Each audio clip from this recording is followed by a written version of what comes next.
اللہ رب العالمین نے قرآن کریم میں دعا کی اہمیت اور اس کی افادیت کا تذکرہ کیا ہے،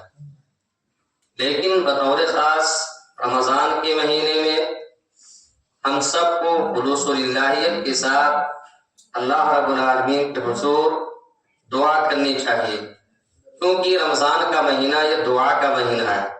توبہ و استغفار کا مہینہ ہے، اپنے گناہوں کی معافی اور تلافی کا مہینہ ہے۔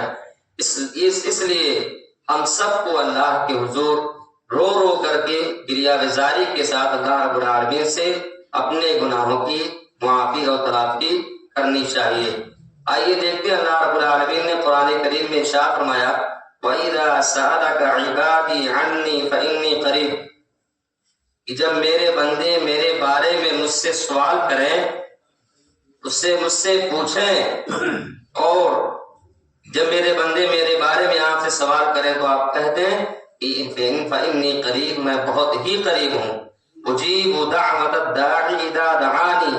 جب بندہ مجھے پکارتا ہے تو میں اس کی پکار کو سنتا ہوں، میں اس کی دعا کو قبول کرتا ہوں۔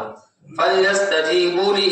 اس لیے لوگوں کو بھی چاہیے کہ وہ میری بات مان لیا کریں، اور وَلْيُؤْمِنُوا بِي، اور مجھ پر ایمان رکھیں، لَعَلَّهُمْ يَرْشُدُونَ، ہو سکتا ہے کہ اللہ رب العالمین ان کو صحیح راستے پر لے آئے۔ تو یہ اس آیت کریمہ میں دعا کی اہمیت بتلائی گئی ہے۔ اسی طریقے سے دعا جب ہم کریں تو دعا میں ہمارے اندر عاجزی ہونی چاہیے، انکساری ہونی چاہیے، جیسا کہ میں نے اس سے پہلے بتایا تھا کہ ہم اور آپ جب کوئی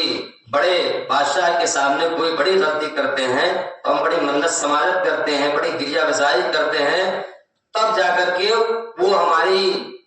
بات کو سنتا ہے، جبکہ وہ اللہ رب العالمین جو ارحم الراحمین ہے، سب سے زیادہ رحم کرنے والی ذات ہے، ہم اور آپ اس سے اپنے کیے ہوئے غلطی کی معافی مانگیں، گریہ گزاری کریں۔ اللہ رب العالمین نے فرمایا ادعوا ربکم تضرعا وخفیا، تم اپنے رب کو یاد کرو چپکے چپکے، رو رو کر کے اپنے نفس میں، اور انہ لا یحب المعتدین، دعا میں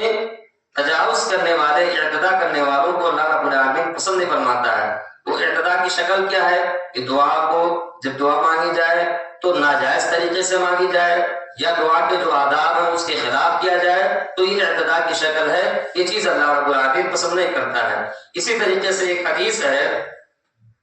کہ ادعوا اللہ وانتم موقنون بالاجابہ، جب تم اللہ رب العالمین کو یاد رکھو،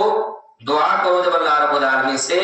تو اس بات کا ایمان لاؤ، اس بات کا یقین رکھو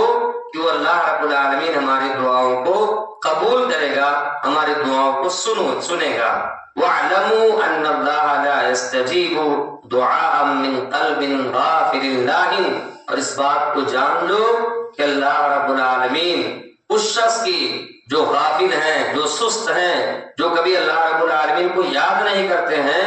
گاہے بگاہے اگر وہ یاد کرتے ہیں تو اللہ رب العالمین اس کی دعا کو قبول نہیں کرتا ہے۔ تو ہمیں اس بات کا یقین ہونا چاہیے، جب بھی ہم دعا کریں تو اس بات کا ہمیں یقین ہونا چاہیے کہ وہی ہماری دعا کو قبول کرنے والا، وہی ہماری دعا کو سننے والا۔ اسی طریقے سے جو ہے کہ دعا کے جو آداب ہیں، کیا شرائط ہیں، انشاءاللہ کل کے درس میں آپ کے سامنے بتلاؤں گا کہ اس کے آداب کیا ہے، کس طریقے سے ہمیں دعا مانگنی چاہیے۔ اللہ رب العالمین ہم سب کو صحیح طریقے سے اللہ کے حضور اپنے گناہوں کی معافی اور تلافی کرنے کی توفیق عنایت فرما، آمین۔